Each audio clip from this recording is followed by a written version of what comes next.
여러분, 우리가 성경을 읽을 때 반드시 기억해야 하는 내용들이 있습니다. 가장 우선적으로는 내가 지금 읽고 있는 이 말씀에 무엇이라 기록되어 있는가 하는 것을 면밀하게 살펴보아야 한다는 것입니다. 여러분, 평소에 성경을 읽으시나요? 네, 아멘. 이 성경이 하나님의 말씀임을 믿으시지요? 그렇기에 어쩌면 내가 너무 익숙해서 또 때로는 내가 너무 귀찮아서 손쉽게 흘려버리고 말 법한 그러한 내용들 속에 하나님께서 그것을 통해 나에게 말씀하실 터인데 과연 이 말씀에 무엇이라 기록되어 있는가 하는 것을 면밀히 살피는 것이 하나님의 말씀을 깨달아 알 수 있는 가장 우선되는 과제다라는 것을 성경을 읽는 우리 모두는 알고 있을 것입니다. 그렇죠? 그리고 성경을 읽을 때 기억해야 하는 두 번째 것은 성경에 기록되지는 않았지만 성경에 기록된 것 이면에 우리보다 먼저 믿음을 가졌던 첫 그리스도인들의 삶이 어떠했을까 하는 것을 한번 상상해 보는 것입니다. 우리가 가지고 있는 이 성경을 기록한 저자들은 어리석은 자들이 아니었습니다.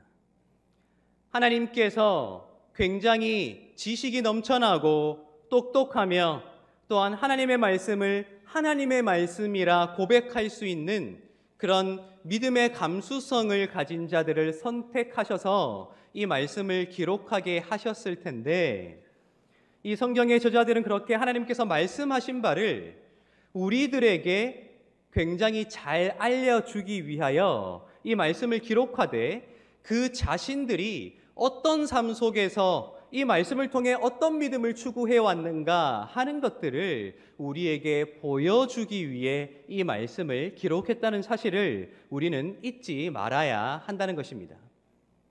그 첫 그리스도인들의 삶의 모습을 우리가 알게 될 때에 비로소 이 문자를 넘어서서 그들이 이 문자를 통해 무엇을 바라보았는가, 무엇을 지향했는가, 무엇을 소망했는가 하는 것이 우리에게 더 구체적으로 알려지게 되어 있다라는 것입니다. 그래서 우리가 성경을 읽을 뿐만 아니라 성경을 공부해야 하는 이유도 바로 거기 있는 것이죠. 여러분, 성경 공부하고 싶으시죠? 네. 앞으로 저와 함께 우리 함께 성경을 공부해 가며 그렇게 첫 그리스도인들이 어떤 믿음을 추구해 왔는가 하는 것을 함께 알아갈 수 있으면 좋겠습니다. 그런 관점에서 성경에 무엇이라 기록되어 있으며 이 문자 이면에 첫 그리스도인들의 삶이 어떠했으며 그들이 이 문자를 통해 무엇을 추구했는가 하는 관점에서 오늘 우리가 읽은 이 마태복음 6장 11절의 내용을 함께 살펴보면 좋겠습니다. 우리 6장 11절의 말씀은 굉장히 짧은 말씀이지요. 우리 다시 한번 읽어보도록 하겠습니다. 6장 11절입니다. 오늘 우리에게 일용할 양식을 주시옵고. 아멘. 여러분들, 이 기도의 내용을 통해서 여러분들도 어쩌면 거의 매일 혹은 거의 매주 기도하고 있으실 것입니다. 여러분들은 오늘 우리에게 일용할 양식을 주시옵고라는 이 짧은 기도를 통해 어떤 생각을 하게 되시나요? 여러분들의 마음을 이 짧은 구절에 담아낼 수 있다면 어떤 마음을 이 구절에 담아내고 계시는지요? 오늘 이 짧은 말씀 가운데 우리가 주목해야 하는 단어는 두 가지입니다. 첫 번째는 오늘이고요. 두 번째는 일용할입니다. 번역하면 필요한인 것이지요. 이 짧은 구절에 표현되어 있는 오늘이라는 말과 필요한이라는 말에 주목해 본다면 하나님께 오늘 필요한 양식, 빵입니다. 오늘 필요한 빵을 주시옵소서라는 내용의 기도가 될 텐데요. 이 문자 이면에 감추어져 있는 첫 그리스도인들의 삶이 어떠했는가 하는 것을 우리가 살펴볼 수 있는 굉장히 중요한 증거가 됩니다. 이것을 거꾸로 뒤집어 놓고 생각해 본다면 기도를 이렇게 할 수밖에 없었던 처절했던 첫 그리스도인들의 삶이 숨겨져 있다는 것을 우리가 발견하게 되는 것이죠. 오늘 우리에게 필요한 빵을 주시옵소서라는 말은 결국 오늘 하루를 살아가는데 필요한 빵과 양식이 첫 그리스도인들에게 있었다는 말입니까? 없었다는 말입니까? 없었다는 말이죠. 오늘 당장 삶을 살아가야 하는데, 오늘의 삶을 영위해야 되는데, 그렇게 무엇이라도 먹고 힘을 내어 삶을 살아가야 하는데, 이 기도로 처음 기도를 해야 했던 첫 그리스도인들의 삶은 그러지 못했다는 거예요. 항상 배가 고팠어요. 양식이 없는 거예요. 지금 당장 끼니를 해결할 양식조차, 빵조차 없었던 처절했던 삶을 오늘 이 짧은 구절이 전제로 하고 있다는 거예요. 여러분, 그도 그럴 것이 최소한 남자만 5,000명이 되는 사람들이 예수의 가르침을 듣고자 예수를 따랐다는 사건을 우리는 너무나도 잘 알고 있습니다. 이른바 오병이어의 사건이고요. 이 사건이 얼마나 충격적인 사건이었던지 네 권의 복음서 모두에 기록하고 있습니다. 기억하고 계시죠? 그런데 여러분 잘 보시기 바랍니다. 예수의 가르침을 듣고자 남자만 5,000명이라는 어마어마한 수의 사람들이 예수를 따랐는데 그들이 직면한 현실은 무엇이었습니까? 하나님의 말씀이 예수를 통해 들려지는 그 말씀이 은혜로웠더라. 우리는 너무나도 믿음이 좋은 나머지 거기에 먼저 관심이 가게 되죠. 그런데 그들이 처했던 현실은요, 물고기 2마리와 빵 5개로 5,000명이 나누어 먹었어야만 하는 처절했던 현실이라는 거예요. 상상이 되세요? 아무도 먹을 것가 없는 거예요. 그 들판 한가운데서요. 예수께서 축사하시고 물고기 2마리와 빵 5개로 5,000명을 먹이셨더라. 우리는 그 기적에 집중하고 있지만 그 기적을 맛보기 전 그들이 처했던 현실은 처절했다는 거예요. 먹을 것 없이 주림배를 움켜쥐며 그 말씀을 따라왔건만 왜 우리는 이렇게 굶주려야 하는가 하는 심각한 결핍 속에 예수를 따랐단 말이에요.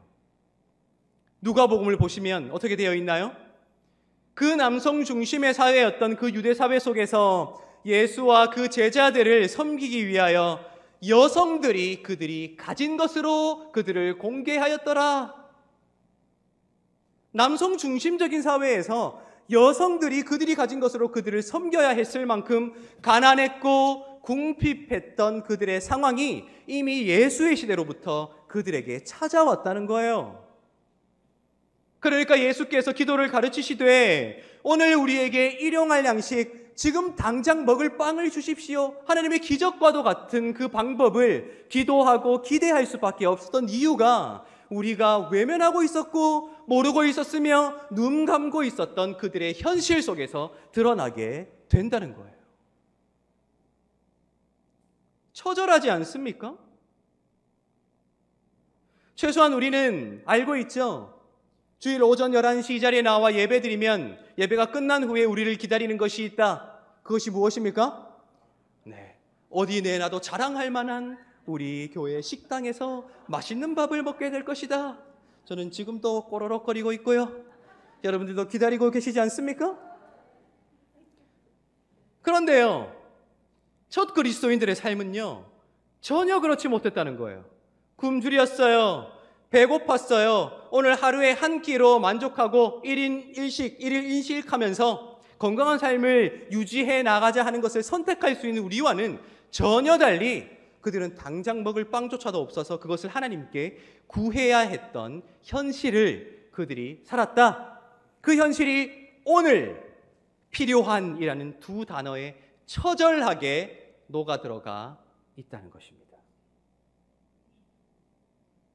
그런데요, 저는 오늘 이 짧은 기도를 통해 그들의 놀라운 신앙을 발견하게 되었어요. 배가 고픕니다. 굶주렸습니다. 지금 당장 먹을 양식이 없습니다.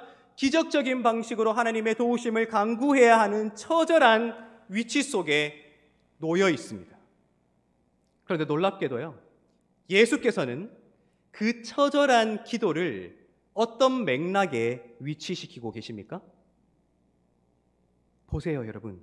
9절부터 한번 볼까요?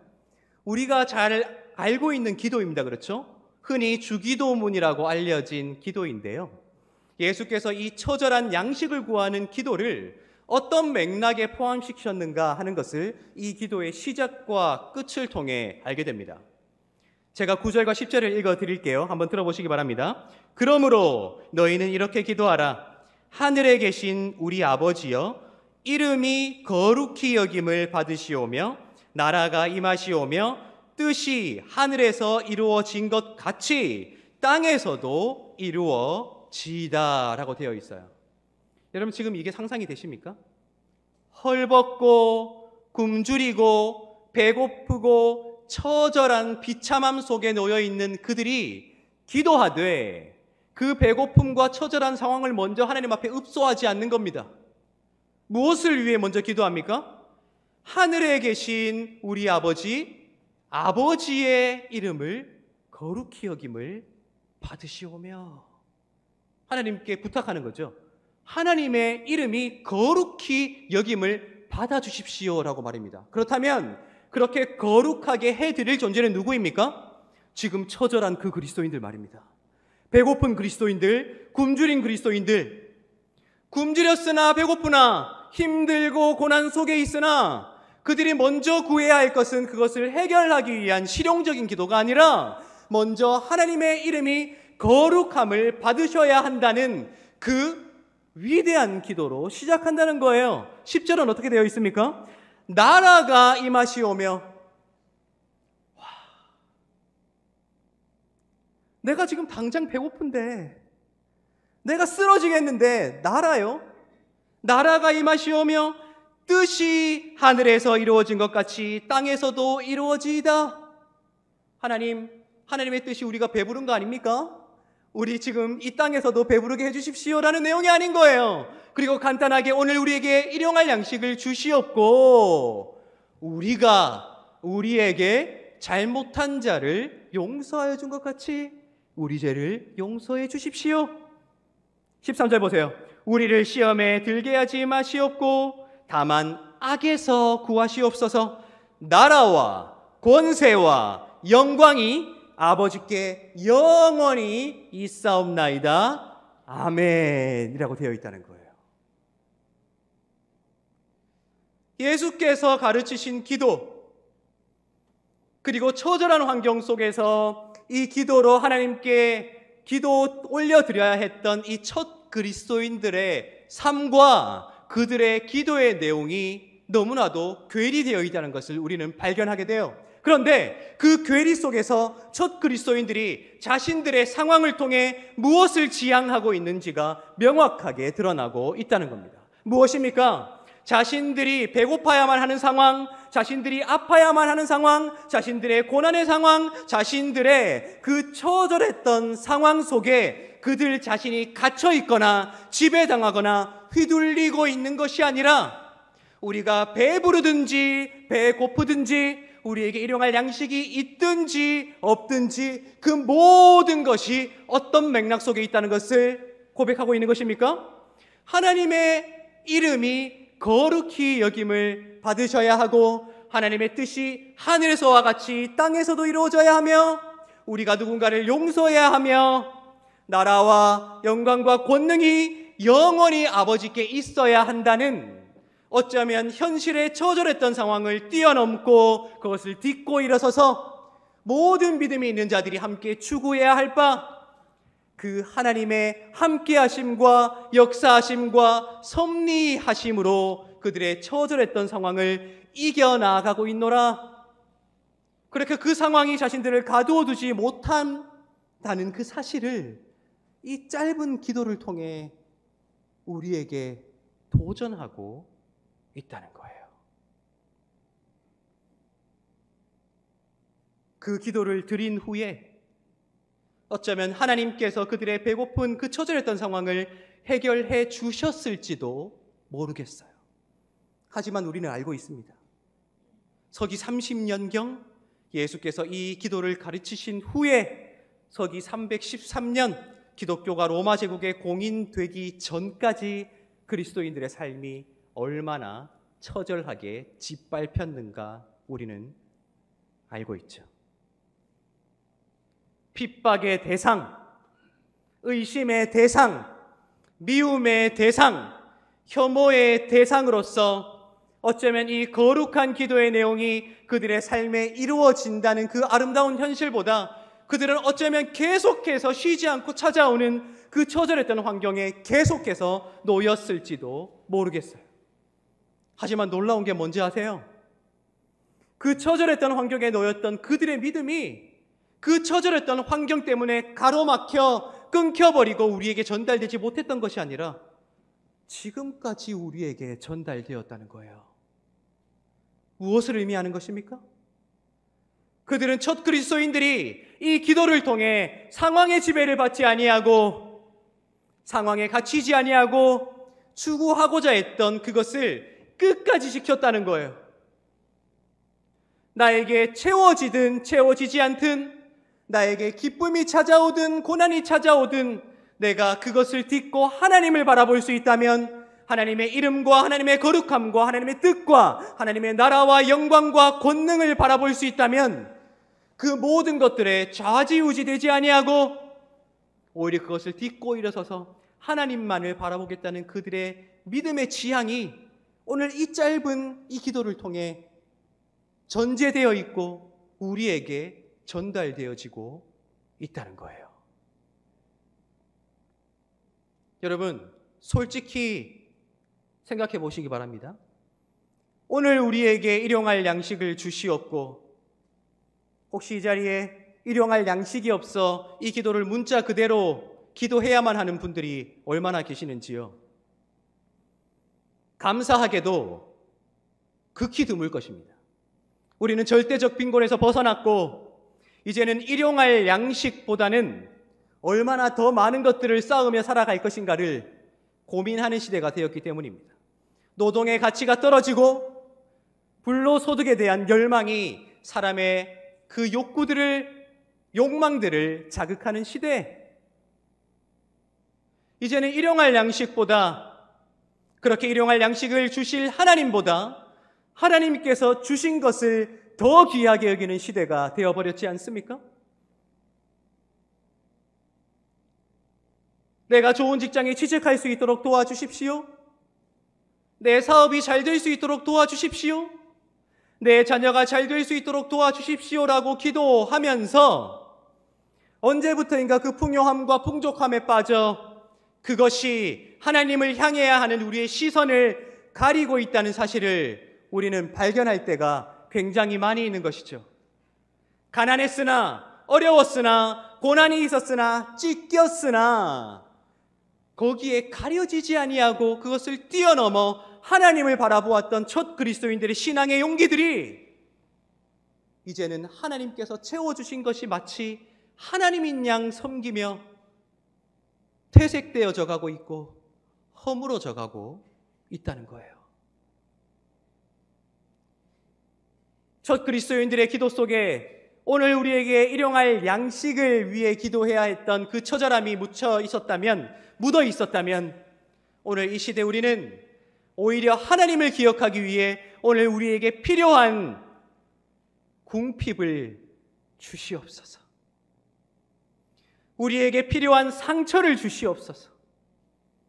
우리에게 필요한 고난을 주시고 우리에게 필요한 아픔을 주셔서 하나님께서 주신 이 풍족함이 결코 하나님과 우리 사이를 갈라놓지 못하도록 내가 부요하나 가난하나 평안하나 흔들리나 내가 기쁘나 눈물 흘리나 변함없이 하나님을 바라볼 수 있는 믿음의 용기를 허락하여 주십시오라는 그 기도가 오늘 이 시대 우리 그리스도인들에게 필요한 것이 아닌가, 우리를 도전하는 것이 오늘 이 말씀이라는 것입니다. 오늘 우리 맥주 감사주일 예배를 드리고 있습니다. 여러분 보리를 수확하셨습니까? 아니요. 저는 사실 보리가 자라는 것을 단 한 번도 본 적도 없어요. 저는 나름대로 도시 남자입니다. 차도남. 보리는요, 이제는 기껏해야 건강식의 일환으로 우리 별미로 보리밥 먹으러 가자라고 해야만 어쩌다 한번 먹게 되는 곡물이 되어버렸습니다. 어쩌면 우리의 삶과는 너무나도 동떨어진 절기가 되어져 버렸죠. 우리는 농사를 짓지도 않고요. 추수를 하지도 않기 때문입니다. 그런데 저는 이 절기가 하나님께서 우리에게 주신 굉장히 중요한 기회일지 모르겠다는 생각을 해보게 되었습니다. 어떤 기회요? 보리를 추수해서 풍족함으로 하나님께 감사해야만 했던 농경시대를 살았던 이스라엘 백성들이었지만, 농사를 짓고 있지 않은 우리가 하나님께 감사하기 위해 하나님께 간구해야 할 것이 무엇일까 하는 것을 돌아볼 수 있는 기회 말입니다. 가난하기에, 고통이 있기에, 아픔이 있고 상처가 있기에 하나님께 기도할 수밖에 없고 하나님을 기억할 수밖에 없는 우리의 연약함, 하나님께서 채우시고 치료하실 것입니다. 때로는 내가 부요하기에, 평안하기에, 모든 것이 형통하기에 그 모든 것들 뒤에 가려 하나님을 바라보지 못하는 연약한 우리, 그 우리를 하나님께서 찾아봐 주시고 하나님을 바라보게 하기 위해 때로는 가난하게도 하시고 아프게도 하시고 상처를 주기도 하실 것입니다.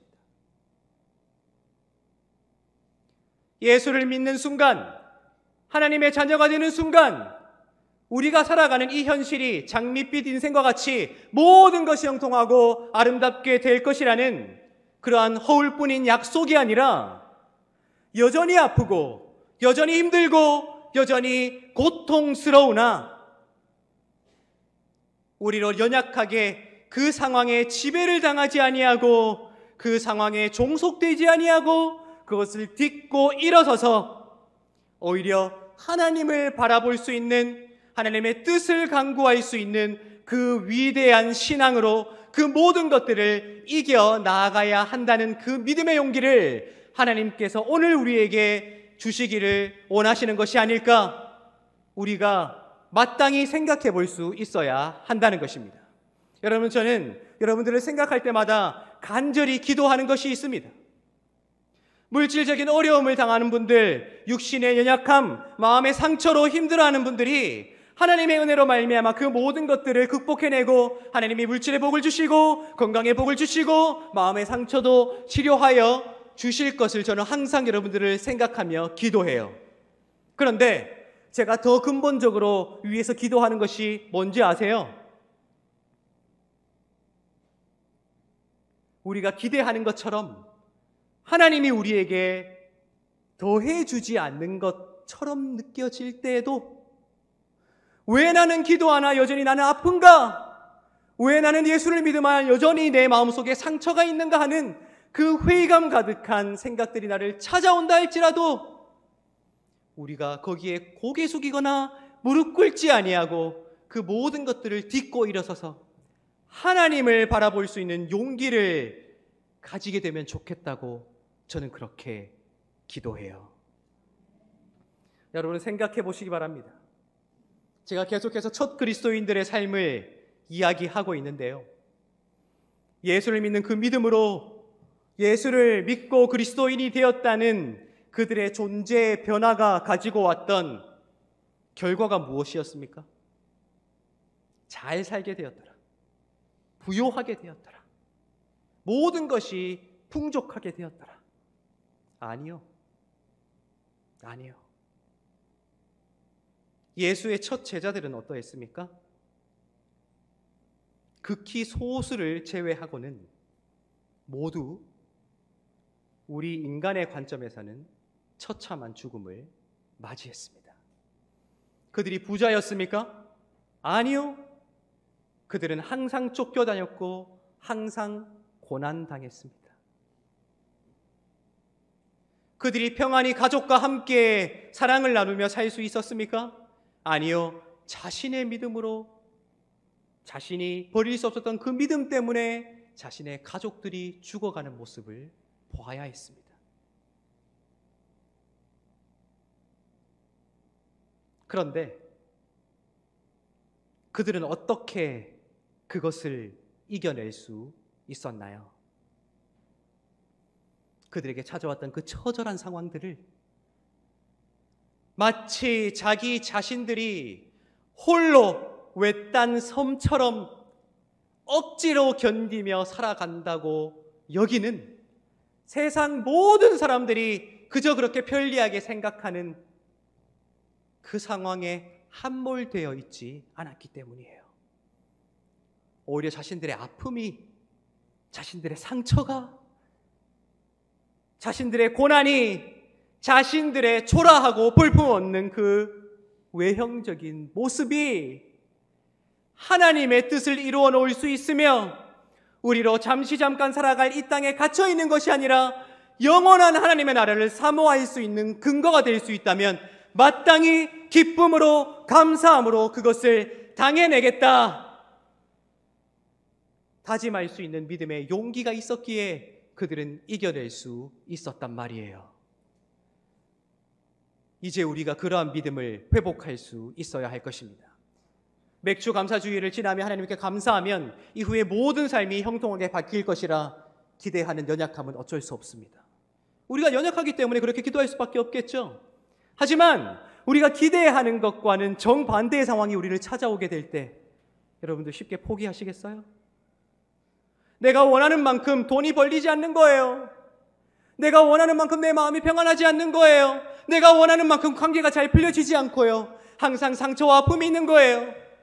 그때 여러분들은 어떤 것을 선택하시겠어요? 거기에 지배당하느냐? 그것을 지배하느냐? 거기에 갇혀서 하나님을 바라보지 못하느냐? 그것을 딛고 일어서서 하나님을 바라보느냐? 그 위대한 신앙의 선택이 지금 우리 눈앞에 펼쳐져 있을진데 우리가 이제 함께 그 하나님을 바라볼 수 있으면 좋겠습니다. 그 어떠한 어려움도, 그 어떠한 갈등도, 그 어떠한 아픔도, 상처도, 고난도 결코 예수 그리스도를 통해 우리에게 계시된 하나님의 사랑으로부터 우리를 끊어낼 수 없다는 사실을 몸소 보여줄 수 있는 저와 여러분들이 될 수 있으면 좋겠습니다. 그러한 위대한 믿음으로 항상 하나님께 감사함으로 다가서는 저와 여러분들 되시기를 예수님의 이름으로 축복합니다. 기도하겠습니다.